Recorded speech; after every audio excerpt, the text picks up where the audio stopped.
Part 2. In the midst of winter, I found there was within me an invincible summer, and that makes me happy, for it says that no matter how hard the world pushes against me, within me there's something stronger, something better, pushing right back. A quote by Albert Camus. Chapter 1.3 Aftermath.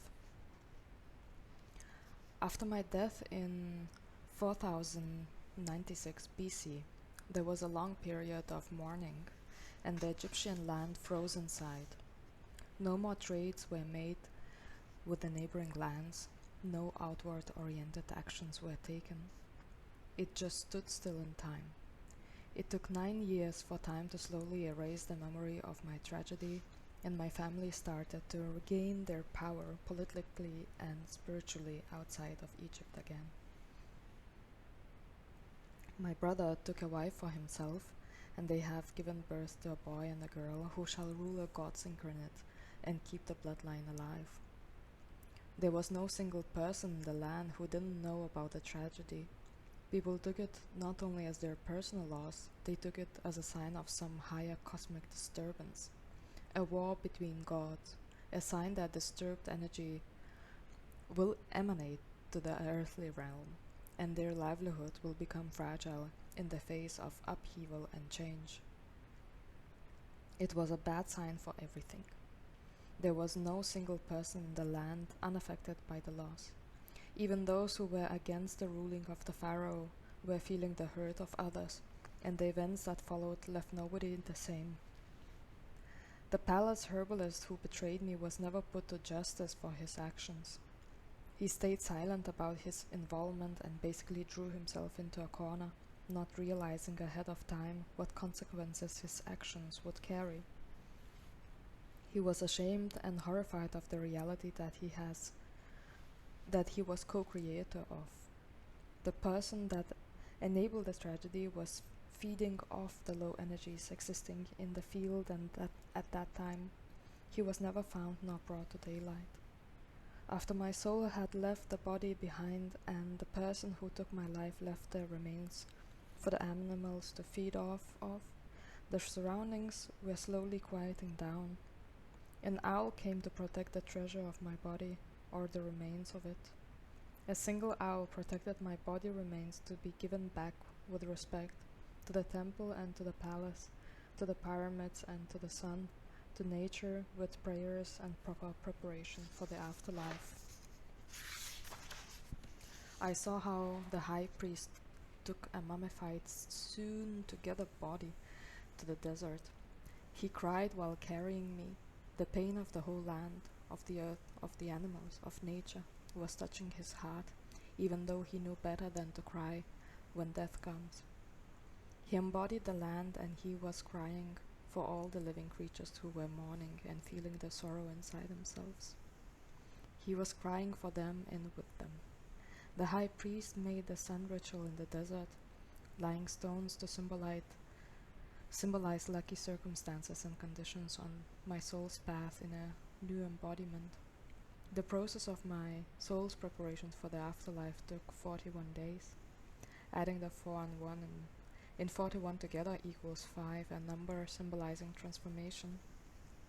It was chosen to empower me to transform the tragedy, pain, and injustice inflicted upon my physical body and soul, which until that moment had been untouched by suffering.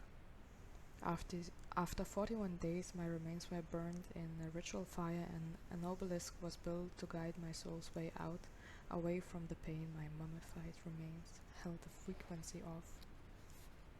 The life was one big preparation in itself. After 24 years, I was ready to experience the earthly realms containing pain, sorrow, death, rebirth, and all the rest of the cyclic processes that are leading to healing and the rediscovery of my own heart, the radiance of my soul, and my true roots, and all that one needs for life to be beautiful. Karma is not something that had existed before in my cycle of incarnations. Karma started with this moment of death I believe that this cycle ended a few years ago for me. It took me 6,107 years to undo it.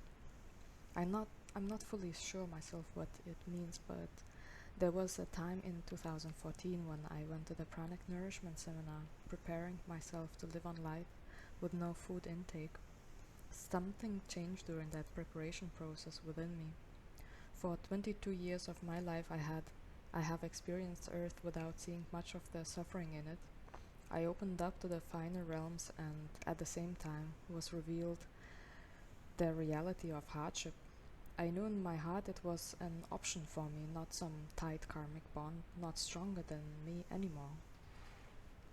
Before my death, cosmic energy was connected to the earth through vertical pearls going in the pyramids and some other sacred places. The spirituality was basically vertical, and certain places, certain people like priests, were needed to anchor that wisdom, that vibration onto earth. But the new era brought different dynamics into the manifestation of energies. Spreading of higher consciousness from then on occurred in the horizontal way, moving in all directions from those epicenters on Egyptian lands. The difference this brought was that before, people saw the priests or the pharaohs as the only ones able to hold the higher wisdom and knowledge needed to keep the land intact. But it started to be available everywhere, and what had been seen only in the big and the great became visible in the small and the simple for the first time, probably in a very long time. Like the wisdom that the Gaia holds, it was suddenly accessible for each and every individual in their daily lives through the smallest stones found on their paths. It became reachable from everywhere and to everyone. It was not located anymore in certain places or held by certain people. It spread in all directions, just like sunlight. This change needed a few generations to become a common mentality among the folk. Then spiritual control was at last in every individual's hands. My death caused a big ripple wave, causing the death and rebirth of the land itself. It became somewhat different, lighter, rejuvenating the wisdom kept by the land. The old and forgotten rituals were back in use again, things like talking to the stones and nature spirits for the good harvest instead of praying for gods or begging for mercy. Before, nature was seen as one big organism with whom priests were communicating, but the difference afterwards started to become individualized, where the high intelligence level started to be seen in the smallest aspects, even within oneself. It was a trigger that was needed for a time loop to collapse. This is a bit similar to what happened last century during the First and Second World Wars, and similar to what happened now with current global events. The impact scale is very collective. Everyone feels touched by the events. So we not only better understand each other and connect to each other, but we also really feel the same things and experience the same life-shaping forces. A certain topic brings us to a certain vibration, or at least our attention is brought to a certain dimension.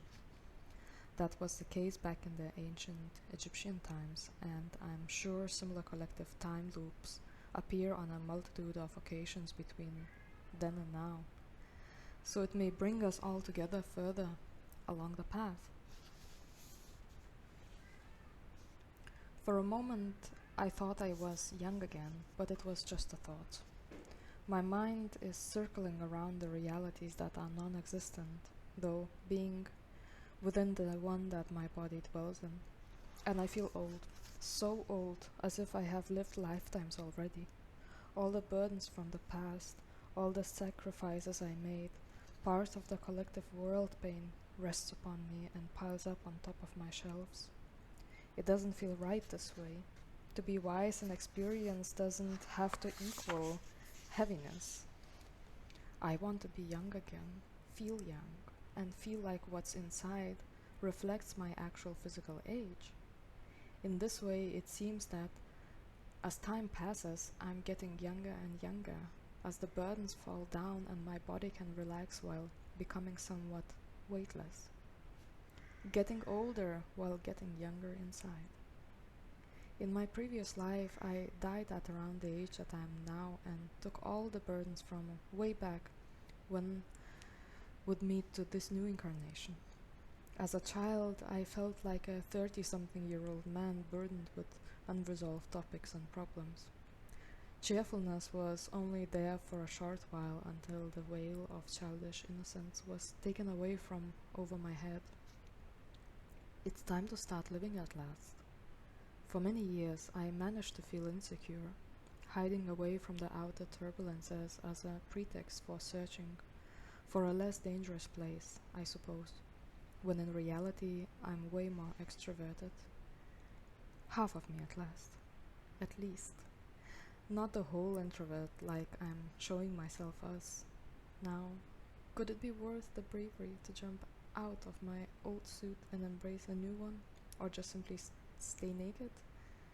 My mind is crazy about this new idea, this new chance, this new challenge that I imagined for myself to be the next big thing to experience. But the fact is, I do not feel worthy of it, not worthy of fully embracing the world around me, because it looks so rich, so unattainable, so out of my league. The world inside is what I am permitted to have, just for myself, to forever and ever have access to. But the world around me, it's as if it belongs to somebody else, and I do not dare to ask for permission to enter and enjoy the pleasures, the excitement it contains. That's the feeling of separation speaking. This separation is not from person to person or other living creatures, but still it is a distinct feeling of segregation between what can be part of me and what cannot, good and bad. I suppose I could endure the pain of being rejected, but I will only examine so many trials before giving up the effort, before letting go of this direction. And I'm just so good at letting things go and enduring the sadness. I might still try once again.